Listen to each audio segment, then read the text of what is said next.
Now, it's a great honor in choosing our guest speaker. A native of Chicago, Illinois, she graduated summa cum laude with a Bachelor of Science degree from Xavier University of Louisiana and received her medical degree from University of Chicago Pritzker School of Medicine.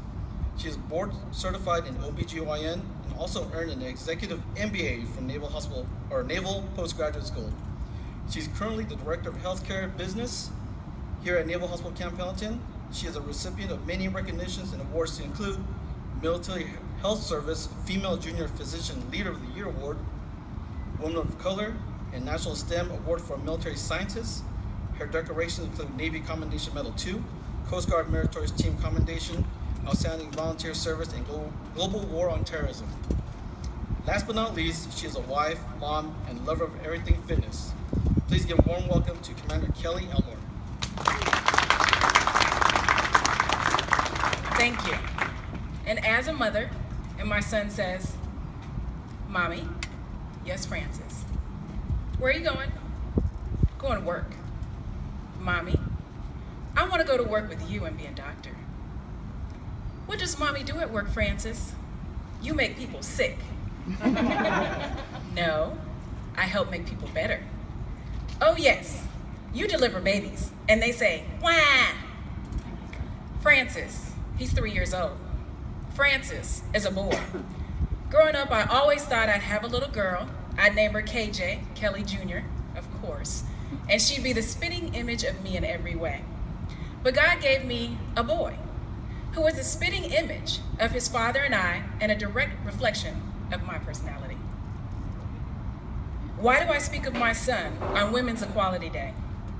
Because I, as a woman, am raising a man, if we get it right, who will be gender conscious, culturally conscious, an advocate for all to have a seat at the table, regardless of age, gender, race, cultural bias, or sexual orientation. He will not be blind. He instead will be conscious. Good afternoon, and thank you, the Diversity Committee, our triad, for allowing me to speak to you, my audience, for your support, not only today, but in my growth as an officer. March 2011, I was chosen to speak for the same event in the old hospital, H200. And my experiences continue to make me passionate about the journey as a woman. Welcome to the celebration of Women's Equality Day, which is actually August 26th. Not only the celebration of the women's right to vote, but the women's right to be elected into office. But please note, your vote is crucial, but your actions are mandatory. Because of these actions, as women, we have not only gained and exercised the right to vote, but we #bring back our girls. We denounce violence and abuse against women. We stand tall to speak confidently and rise up against injustices. And most don't know, since the inception of this military, we, women, have gone face to face with the enemy as physicians, nurses, pilots, pharmacists, technicians. We have defended the home front as our male and female counterparts fought on this battlefield. We have led the way to heal the sick, clothe the undressed, and fly planes. And just because I, as a woman, do the job, doesn't mean it's any less difficult or any less worthy. 104 years ago, women successfully achieved the right to vote. It was 60 years in the making, with organizations, demonstrations, lobbying, and sacrifice to see the 19th Amendment ratified into law 1 year after it was introduced into Congress. Here's where my story about my son comes in. It was a 24-year-old representative from Tennessee who cast the deciding vote after his mother sent him a letter to say, change your answer from nay to yay. A conversation between a boy and his mother changed the plight of women for the rest of history.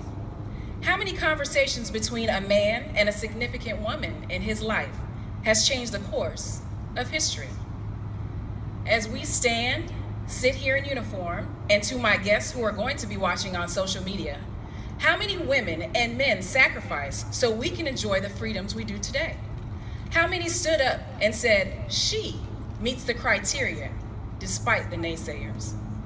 How do we as military members stay focused on our mission and vision in these times that reflect historical unrest in our country? We remember family, country, and community by living with honor, courage, and commitment. We must take the positive values our families taught us. We honor those who came before us, who were